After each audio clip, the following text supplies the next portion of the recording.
যে অনেক বিষয় চিন্তা করা থেকে দূরে নিয়ে যায়। কিছু কিছু ভাবনা আমাদেরকে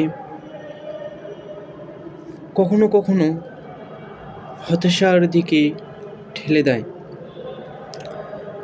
এক্সাম্পল স্বরূপ এখানে আমরা বলতে পারি, দুজন লোকের সাথে আপনার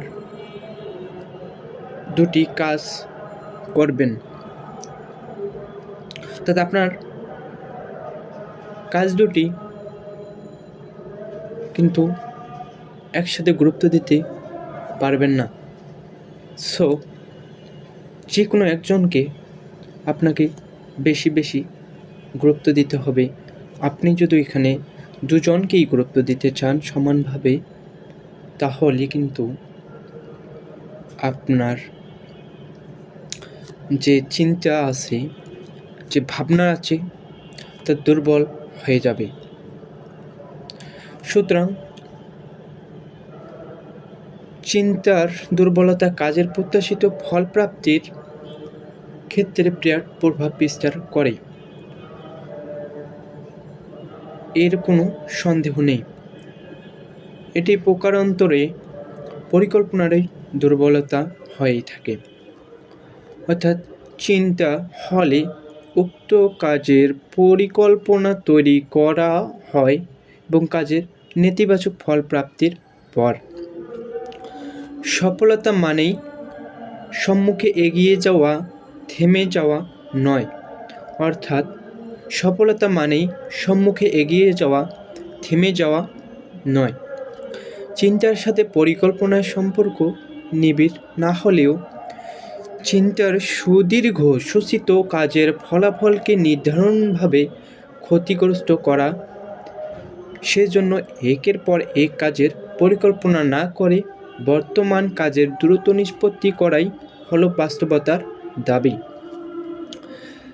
বিখ্যাত রুশ মনীষী, বিশ্বের অন্যতম শ্রেষ্ঠ লেখক ও মানবতাবাদী দার্শনিক কাউন্ট নিকোভেলিস লেভ টলস্টয় তার বিখ্যাত প্রবন্ধে অর্থাৎ দ্য থ্রি কোয়েশ্চেনস এ যে শিক্ষা দিয়েছে তা হলো আপনার হাতের বর্তমান কাজটি আগে শেষ করুন। সো বাট আমরা এখানে বলতে পারি নিকোলো যে শিক্ষাটা দিয়েছেন তা হচ্ছে আমাদের এই হাতে যে কাজটি আছে তা আগে আমাদের শেষ করতে হবে। এই যে শিক্ষা দিয়েছে তা হলো আপনার হাতের বর্তমান কাজটি আগে শেষ করুন, তারপর অন্য কাজের ব্যাপারে চিন্তা করুন। অনেকগুলি কাজ আপনার করা উচিত নিজের জন্য, নিজের পরিবারের জন্য। এখানে যে কাজটি আপনার পক্ষে এখনই করা সম্ভব তা পরিপূর্ণভাবে আগে শেষ করুন, তারপর দ্বিতীয় কাজটি শেষ করুন, এরপর তৃতীয় কাজটি। কিন্তু কোনো কাজেই যদি সুস্থভাবে সুসম্পন্ন না করে, তাহলে আপনাকে আবার প্রথম থেকেই শুরু করতে হবে।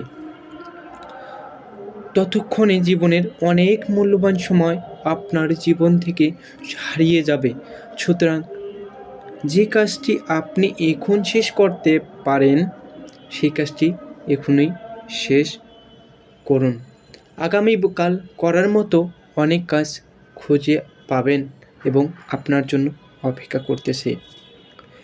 এই জন্য বেঞ্জামিন ফ্র্যাঙ্কলিন বলেছেন, একটি কাজ সুস্থ ও স্বাভাবিক শেষ করার পুরস্কার হলো পরবর্তী কাজ শুরু করা। একটি কাজ শেষ করা মানেই হলো পরবর্তী যে কোনো একটি কাজ শুরু করা, সফলতার সামনে এগিয়ে চলা, অর্থাৎ সফলতার সামনে এগিয়ে চলা। বাট এখানে বলতে পারি বিরামহীন লক্ষ্যবস্তুর উদ্দেশ্যের সামনে এগিয়ে চলাই সফলতা। সফলতা হলো সম্মুখযাত্রা, অর্থাৎ জার্নি টু অ্যাহেড।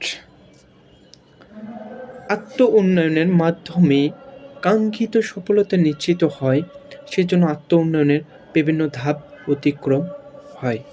তাহলে আমরা বলতে পারি আমাদের চিন্তা ভাবনা আমাদের কাজের ফলাফল না আসা পর্যন্ত আমাদের এই কাজগুলো করতে হবে।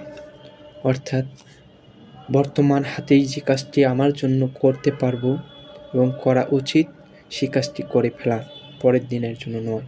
পরের দিন আমার জন্য আরও কাজ অপেক্ষা করতেছে। সো